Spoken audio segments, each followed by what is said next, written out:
So I'm really here to talk about social technology, specifically how the under 30 demographic uses it. My goal tonight is to try and give you some context. I have assembled here a few of what I believe to be some of the most important concepts which are key to understanding the usage of social technologies by people under 30. Okay? I don't have too much time, and I want to try to demystify some of this for you. Okay, so the first key concept, all right, is temporal fragmentation. All right, I've chosen my words very carefully here. Continuous communication is not the same as contiguous communication. All right, ongoing conversations don't have to happen all at once. All right, the entire notion of traditional grouping, as I'll show you in a second, is shattered just a wee bit. All right, this has non-trivial implications, which might not be immediately apparent to you, because this is a communication style that's probably radically different from what some of you may be used to. So we're going to explore that. Let's get down to topless, and here's an example. All right, so what do we have? We have a goal. You must arrange a ride to a Sweet 16 party. Hello, I'm Julie. I need to get there. All right. The problem is that my parents won't drive. Okay. So what do I have to do? I have to call some of my friends and try to schnorr a ride off of them. All right. Okay. Everyone clear on the scenario? All right. We have the parameters of the situation pretty well defined. Okay. All right. So the original way. All right. This is the age-old method for organizing things, and I have a hard time believing that there is someone here who hasn't ever done this. Direct your attention to the left column, which contains what's called an algorithm specification. All right? An algorithm is a set of steps, and I'm using a very clear notation, okay, to spell it all out for you. All right? So we have, for each of your friends, you call them, you ask them for a ride. Okay? If they say yes, then you inform your parents, and you're done. If not, you have to call your next friend and begin again. Okay? The whole time ensuring that, in fact and indeed, you have a ride. All right?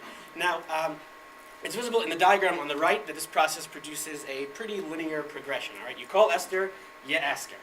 All right? Then you call Golda, and you ask her too. And hopefully by the time you get to Edna, you've got a ride. If not, you need more friends.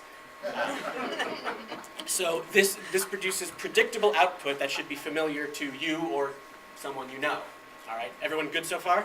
Okay, now here's the conceptual leap. All right? The distributed way, okay? This method requires a different algorithm, which you can again see on the left. For each of your friends, you leave or you send them a message, and then you continually alternate between waiting and checking your responses until you choose the best option. The whole time, again, ensuring that you have a ride, okay? It's simpler than the one before it. This algorithm, you can see it's fewer number of steps, but it produces much more complex output, okay? That should be visible right over there in the diagram, okay? You can see it was linear, and with smaller steps, you produce greater complexity, okay? There's a richness here that I really want you to try and grasp. All right, so this is a very real example. Last year, my brother, the glamorous Ari, had to deal with an absolute onslaught of Sweet 16 invitations. It should go without saying that when I was in high school, I was an avid Star Trek watcher and did not have that problem. But he would follow this process exactly, right? Ima, can I have a ride? If not, he's got to go try and find a ride, okay? So what would he do? He would send messages on Facebook, in his particular case, to 5, 10 of his friends who lived in the area, right? He would wait to see who returned his request, right? And then all of them, they would be batting around messages, trying to figure out who's getting a ride with whom, and oftentimes they would not really figure out who was going where with whom in whose car, v'chule, until about an hour before. All right. Why do you think it took so long? Too many options. That's one possibility. It's fragmented. So you're saying because of the time delay? You mean? Nobody's talking to everybody all at the same time. Okay. All right. But I'm talking about. That's great. I'm talking about a time span of about a month. Yeah. Exactly. That's very close. You know, so everyone's doing this at the same time. Okay. So you've got all the people who were invited to this party who are trying to coordinate with everybody simultaneously and to message each other concurrently. All right. So what you have here is that the carpool units emerged. Right. That's what they did. They emerged through implicit organic growth, as opposed to being explicitly planned. Okay. So they self-organized. Well, this may be fascinating to us in an abstract and intellectual sense. It drove my mother nuts, and both my parents were pulling their hair out. So the question then becomes, how does Facebook enable this type of communication? All right. There was a great paper written in, I believe it was 2006, yes, by 3 very intelligent gentlemen over at HP Labs. You guys know HP, they make your printers? Okay, right. So basically what they did was they analyzed about 2 years of anonymized Facebook messaging records to try and identify trends. All right. They chose messages as an indicator of activity because friendships do not necessarily imply interaction. All right. So what do I mean? I mean, if Edna and Ida become friends, that could be the end of it. All right. They declare and confirm friendship and might not communicate a single time after that. Okay. So the paper says, quote, anecdotally, users have a very low threshold for accepting friend requests, often accepting requests from acquaintances or even strangers, perhaps in order to avoid hurt feelings. Menschlich, but creepy. Okay. All right.